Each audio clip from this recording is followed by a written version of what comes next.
এটা মনে হচ্ছে ঝিমলির এই বাড়ি। এই যে 1975 লেখা আছে। এটা কলকাতা না? হ্যাঁ, এই তো লেখা আছে যাদবপুর। হ্যাঁ, এটাই বটে, এটাই ওর কোয়ার্টার। এইখানে আমি আজকে এখন যাব, দেখি কি করছে না করছে। তারপর ঝিমলি, এই ঝিমলি, ঝিমলি। ই বাবা, তুমি কেন? আমি মানে? হঠাৎ করে কলকাতায় চলে এলে? কেন কলকাতা না আসবে? তোমার কোয়ার্টারে এলাম। তুমি জানো বাপের বাড়ি?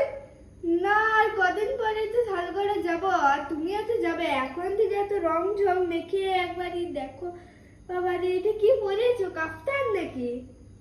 ওইসব ছাড়ো, আমি এইবার থেকে এমনি সেজে গুজে থাকবো। আমার গ্রামে বিয়ে হয়েছে বলে আমি এমনি সারা জীবন থেকে যাবো নাকি? দুদিন হলো না কলকাতা শহরে এসছো, আর এইরকম আজকের থেকে ড্রেস বেস পরা শুরু? বাবা রে, না ওইসব চিন্তা বাদ দাও, বসতে দিবে? হ্যাঁ হ্যাঁ, যাবো। তো রং ঝং মেখে এসেছে, আর কি বলবো। কি সব বলছো? কিছু লাগলে সানগ্লাসটা কোথায় থেকে কিনলে? দেখি দেখি। বাবারে, কিরকম অতিচ্ছন্ন! সানগ্লাসটা চোখ থেকে টেনে নিয়ে নিচ্ছে। ওদেরকে আর ভালো লাগছে? আমি সাজলে কুজলে ভালো লাগে না। কি বলছো গো, কি বলছো? কিছু বলিনি, কিছু বলিনি। বলি এলিও জল টল আছে? আমার ঘরে যেহেতু অনেক তেরিয়া নেরিয়া দেখাও। জল এই দেখ, আমাদের এখানে এক বোতল খাও না। তো একটু জলটাকে খায়, হ্যাঁ। তবে তো শ্বাসটা নিতে পারবো। খাও না। জল খেয়েছি।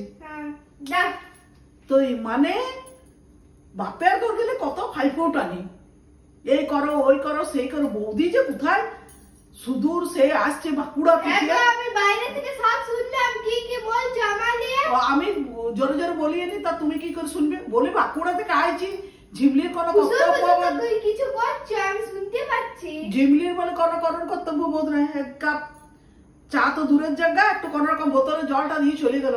যেমন আমি কতদিন থাকবো? আমি এই মন রাখিতে চলে যাবো বাবা। কত চা মিষ্টি দিয়েছিলে। বাবা রে, কি ঝোঁক বুঝে মা, এমন তো পারা যায় না। যা, তুমি এখন মই রাখিতে যাও, ওইখানে ঢুকো। আর যদি বসবে তো বসো, আমি যাচ্ছি, আমি বরং চলে যাচ্ছি, আমি যাই। মা গো মা, এই আমার ননদ ঘর আসা, ননদের অত্যাচার, এগুলো আমি কাজড়ে গেলে আর পুছবও নাই। আর যাবি শালগড়ে দুদিন পরে আমার দুর্গা পূজা, আর ওগুলাকে একটু কোনো পুছবো না। ঠিক আছে, ঠিক আছে, যা খুশি করিলে।